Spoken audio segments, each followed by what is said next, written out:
하나님의 왕국이 가까이 왔으니 너희는 회개하고 복음을 믿으라. 근데 우리 이전 성경에서 하나님의 나라가 가까이 왔으니 이제 다 같은 말인데요. 하나님의 왕국이 가까이 왔으니 회개하고 복음을 믿으라. 예수님은 이렇게 말씀합니다. 근데 여기서 좀 우리가 좀 혼란이 있는 부분이 있습니다. 하나님의 왕국 이제 이렇게 말하죠. 근데 이게 똑같은 상황이에요. 지금 예수님께서 요한에게 침례를 받으시고 사탄의 이 시험을 이기시고 나서 이렇게 복음을 선포하는 이 장면이 똑같은 장면이 어디에 또 나오냐면 마태복음 가면요. 마태복음 4장 17절에 가면 이제 똑같은 상황이에요. 똑같은 상황인데 마태는 어떻게 기록하냐면요. 그때부터 예수님께서 선포하기 시작하여 이르시되 회개하라 하늘의 왕국이 가까이 왔느니라 이렇게 말합니다. 예수님이 두 번 행동하신 게 아니에요. 마가한테 가서 살짝 기뜸으로 너는 하나님의 왕국이라 해라.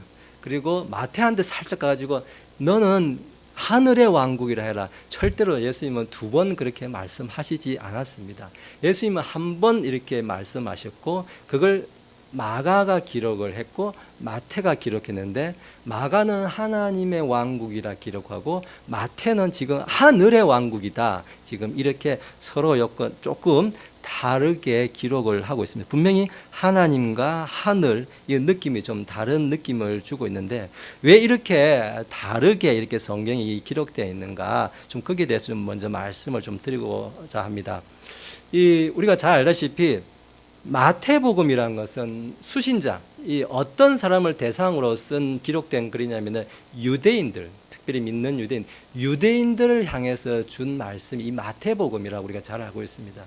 근데 그 당시 유대인들은 어떤 전통이 있었냐면은 이 유대인들은 자기 입으로 이렇게 하나님, 특히 우리는 여호와 하나님, 야훼 하나님 이렇게 말을 하잖아요. 은혜의 시대니까 말을 하는 거예요. 그러니까 근데 유대인 그 당시만 하더라도 그 이전부터도 입에다가 이게 하나님 여호와 이렇게 하면 큰일 나는 거예요. 이 사람들은 큰일 나는 거예요. 아주 이건 거룩하지 못한 이렇게 불경하고 이렇게 이런 죄를 신성 모독에 가까운 죄를 짓는 거예요.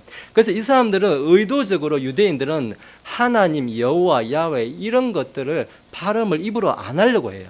그래서 하나님 대신 뭘로 바꾸느냐? 하늘로 단어를 바꾸는 거예요. 유대인들의 문화에서는 하나님을 하늘로 바꾸는 거예요. 마치 대명사처럼 그렇게 부르는 거예요.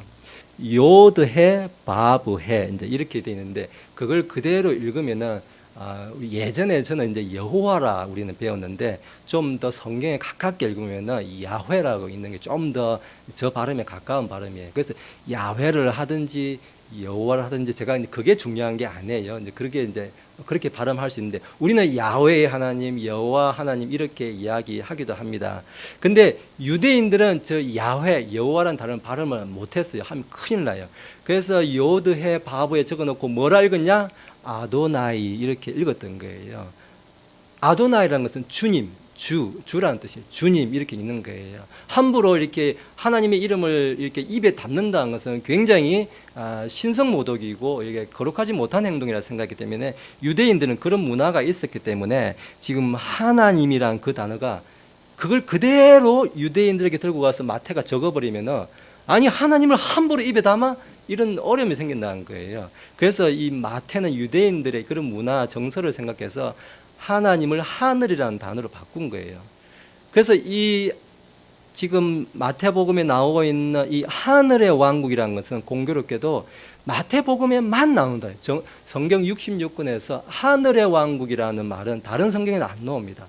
마태복음, 이 유대인들에게만 이렇게 적용되는 그런 이야기였던 거예요. 그래서 우리가 예전에 천국이라는 말을 썼지 않습니까? 천국. 이거 하늘의 왕국을 한자어로 짧게 쓰면 천국인 거예요. 우리 예전에 천국 간다. 이게 지금 마태복음에 있는 하늘의 왕국을 이제 개역 성경에서는 천국으로 번역을 한 거예요. 그리고 우리 킹제임스 성경에서는 하늘의 왕국으로 번역한 거고. 근데 마가는 유대인들에게만 주는 말씀이 아니에요. 우리 이방인들을 포함한 전 성도들에게 모든 사람들이 주는 거기 때문에 이제 은혜의 시대이기 때문에 이 하나님의 왕국을 그걸 그대로 쓰고 있는 것입니다. 아무튼 지금 마가가 지금 말하려고 하는 것은 뭐냐?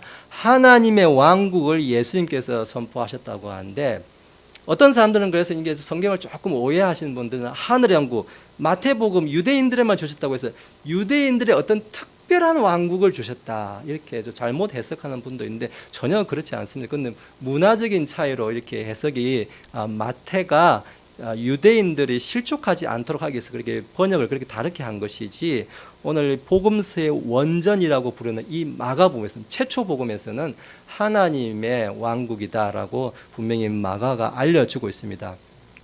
그러면 이 하나님의 왕국은 뭐냐? 앞에도 이야기했지만 여기서 지금 말씀이 계속 나오고 있는데, 예수님께서는 이렇게 말씀하시죠. 하나님의 왕국이 가까이 왔으니 이렇게 말합니다. 지금 저기 이제 앞으로 하나님의 왕국, 하늘의 왕국이 이르게 될 것이다 이렇게 말하고 있지 않습니다. 예수님은 하나님의 왕국이 가까이 왔다, 지금 네 앞에 와 있다라고 이야기하는 거예요. 지금 예수님께서 너희 앞에 지금 하나님의 왕국이 이르렀다라고 이렇게 이야기하고 있는 거예요. 지금 예수님께서 이 땅에 오신 이 순간이 바로 하나님의 왕국이 임한 때다라고 예수님이 알려주고 있는 거예요. 저 먼 미래를 말하는 게 아니에요.